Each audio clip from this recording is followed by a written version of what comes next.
من كان عدوا لله وملائكته ورسله وجبريل وميكال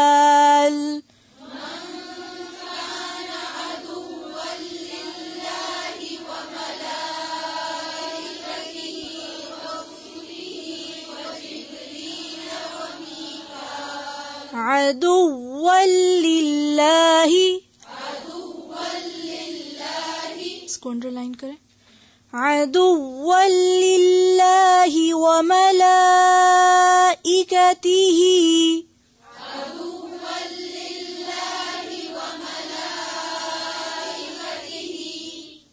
وملائکتہ،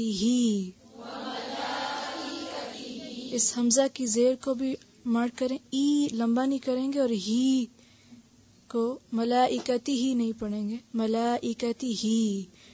اسی طرح سے ورسولہ، ٹھیک ہے، را پہ پیش ہے، زبر نہیں ہے، رسولہ.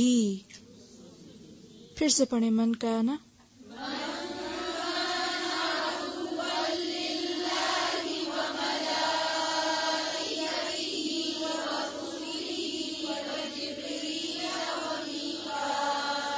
فَإِنَّ اللَّهَ عَدُوٌّ لِّلْكَافِرِينَ.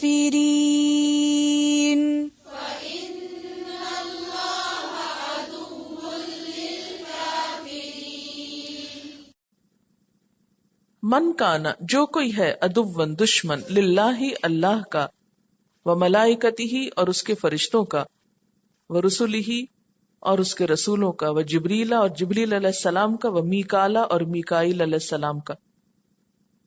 فإن اللہ، پس بے شک اللہ تعالی، عدوٌ دشمن ہے، للکافرین کافروں کا. من کان عدوً للہ، جو بھی کوئی اللہ کا دشمن ہوگا، وملائکتہ اور اس کے فرشتوں کا، ورسلہ اور اس کے رسولوں کا، وجبریل اور جبرائیل علیہ السلام کا، ومیکال اور میکائیل علیہ السلام کا، وہ سب یاد رکھیں. فإن اللہ عدوٌ للکافرین، تو بے شک اللہ تعالیٰ سب کافروں کا دشمن ہے. اچھا، یہود یہ بھی کہتے تھے کہ میکائیل ہمارا دوست ہے، تو اللہ تعالیٰ نے کیا فرمایا؟ یہ سب میرے مقبول بندے ہیں، سارے فرشتے، سارے رسول اور جبریل اور میکائیل. اگر تم ان میں سے کسی ایک سے بھی دشمنی رکھو گے تو خواہ دوسروں سے محبت بھی رکھو تو تمہاری یہ محبت قابل قبول نہیں جب تک کہ سب کو محبت نہ دو، جب تک کہ سب کی قدر نہ کرو. کیونکہ ہمیں یہی سکھایا گیا نا کہ ہم سب رسولوں پر ایمان لاتے ہیں. آمن الرسول بما انزل الیہ من ربہ والمؤمنون کل آمن باللہ وملائکتہ وکتبہ ورسلہ. ایمان کے لیے شرط ہے کہ سارے انبیاء کو مانا جائے، سب فرشتوں پر ایمان لایا جائے. اگر ان میں سے کسی ایک سے بھی دشمنی رکھی، کسی ایک سے بھی عداوت رکھی، تو باقیوں کو ماننا بھی بیکار ہو جائے گا. فإن اللہ عدوٌ للکافرین، ان میں سے کسی ایک کو نہ ماننا کفر ہے، اور ایسے کافروں کا دشمن پھر اللہ ہے. اس سے بہت اہم نقطہ پتہ چل رہا ہے. وہ کیا؟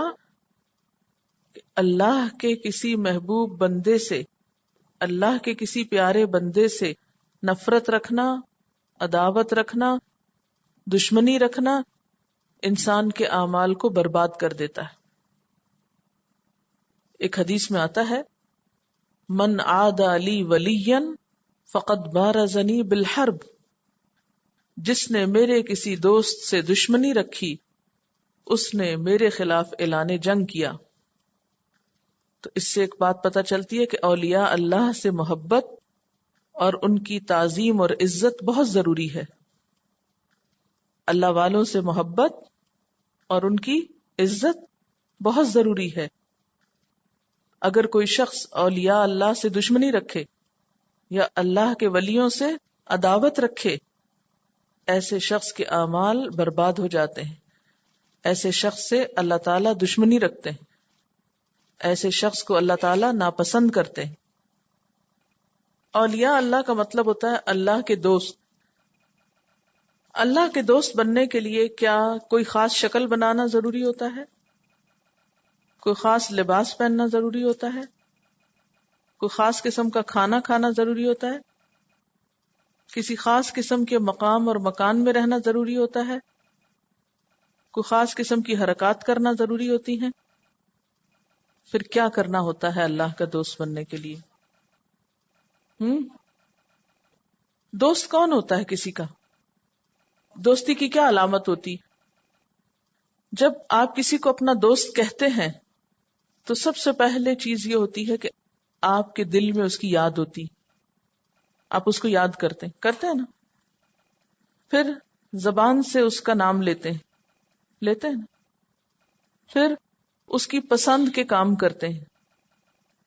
تو جو اولیاء اللہ ہوتے ہیں ان کی بھی یہی علامتیں ہوتی ہیں کہ وہ دل میں اللہ کو یاد کرتے ہیں، ان کے دل میں اللہ کی محبت ہوتی ہے، ان کی زبان پر اللہ کا نام ہوتا ہے، وہ ہر جگہ اللہ کا چرچا کرتے ہیں، اللہ تعالیٰ کی بڑائی بیان کرتے ہیں، اور ان کے عمل میں وہ باتیں ہوتی ہیں جو اللہ تعالیٰ کو پسند ہوتی ہیں، اور ان کاموں کو چھوڑ دیتے ہیں جو اللہ تعالیٰ کو پسند نہیں ہوتے.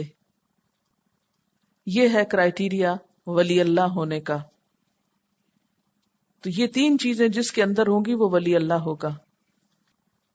ٹھیک ہے؟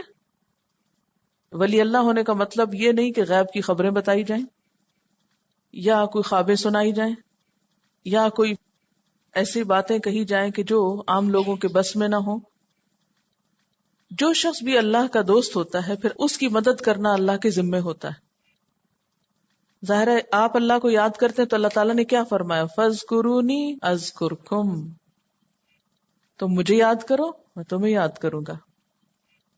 جو اللہ کو راضی کرے گا رضی اللہ عنہم ورضوا عنہ، اللہ اس سے راضی ہو جائے گا. اور جس سے اللہ راضی ہو جائے، جس سے اللہ محبت کرے، پھر اس کے کام سنوارنا، اس کی مدد کرنا اللہ کے ذمے ہوتا ہے. پھر ایسے لوگوں سے جو اللہ کی بات بتانے والے ہوں، اللہ کی محبت بندوں کے دلوں میں بھی ڈالنے والے ہوں، ان سے پھر نفرت رکھنا، عداوت رکھنا، ان کو برا بھلا کہنا، یہ اللہ تعالیٰ کو ناراض کرنے والے کام ہوتے ہیں.